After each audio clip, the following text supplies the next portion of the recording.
జాజిరెడ్డిగూడెం మండలం కోడూరు గ్రామం. మేము ఐపీకే కోడూరు గ్రామంలో ఐపీకే సెంటర్లో ఒడ్డు పోసినాం.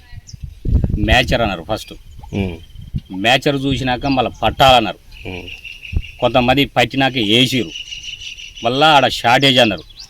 మళ్ళీ ఏం చేసిరు, బస్తకు 41 కిలో 200 అని ఫస్ట్ కాంటాలో పెట్టుకురు. తర్వాత పట్టకుంట 42 కేజీలు, ఒక బస్తాకి 42 కేజీలు, ఒక బస్తాకి 42 కేజీలు అయితే మిల్లోళ్ళు ఒప్పుకుర్రు, మేము దింపుతాం, అట్లయితే దింపుతాం, పట్టకుండా పర్లేదని.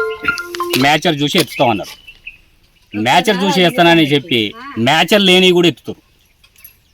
ఏ రైతు అయితే ఒప్పుకుంటుండో, పెద్ద పెద్ద రైతులు ఉంటారు కదా, 50 ఫుట్లు 60 ఫీట్ల వాళ్ళు ఏం చేస్తారంటే, మా ఈ ఎండపోయాలంటే ఇబ్బంది అని పచ్చోడ్లను ఎత్తి వాళ్ళు లోడ్ వేసుకొని పంపించుకుంటారు. చిన్న చిన్న రైతులు ఉన్నారు కదా, సన్నకారు రైతులు, 5 ఫుట్లు 10 ఫుట్లు ఉన్న రైతులు బలైపోతారు. వాళ్ళ ఆడ బండ పెడుతుర్రు, పెద్ద రైతులు ఎత్తుతారు.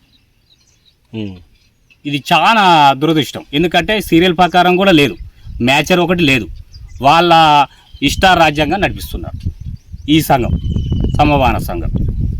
ఈ సంఘంలో కూడా 4 ఉంటే గుంపుకొకరు, వాళ్ళ ఇష్టం లేకుండా కూడా ఈ బుక్ కీపర్ అనే సరళా మేరం ఆమె ఇష్టారాజ్యంగా ఆమె ఓనికి నచ్చిందైతే వాళ్ళది ఎత్తుతుంది రాసి. ఆమెకు నచ్చిన రైతు, అనుకూలంగా ఉన్న రైతు రాకున్నా ఎత్తుతుంది. మ్యాచర్తో సంబంధం లేదు. ఇక ఇల్లా షార్టేజ్ అని చెప్పడం ఏంటంటే, బస్తా కొత్త బస్తాలల్లా 38-39 కిలోలకు ఎక్కువ పడుతుంది ఒడ్లు. 41 200 వేసింది ఫస్ట్. అలా కేజీన్నర ఒడ్లు ఈడ తోడుతురు. ఈ తోడిన ఒడ్లు లారీలో పోస్తలేరు, అది ఒక కుప్ప పోస్తారు. ఈ రైతులకు ఏం చెప్తుర్రు, ఈ లారీ పోయినప్పుడు 650 బస్తాలు లారీకి వేస్తారు. వేసినప్పుడు ఈ 650 బస్తాలలో ఒక బస్తాకు కేజీన్నర కట్ చేసుకున్నా ఇక్కడ ఉన్న ఒడ్లు ఆడ షార్టేజ్ రాకుంటే ఎట్లుంటుంది సార్? దయచేసి ఆలోచించండి. ఈ ఒడ్లు, ఈ తోడిన ఒడ్లు లారీలో పోసి మీరు పంపియండి, షార్టేజ్ రాదు.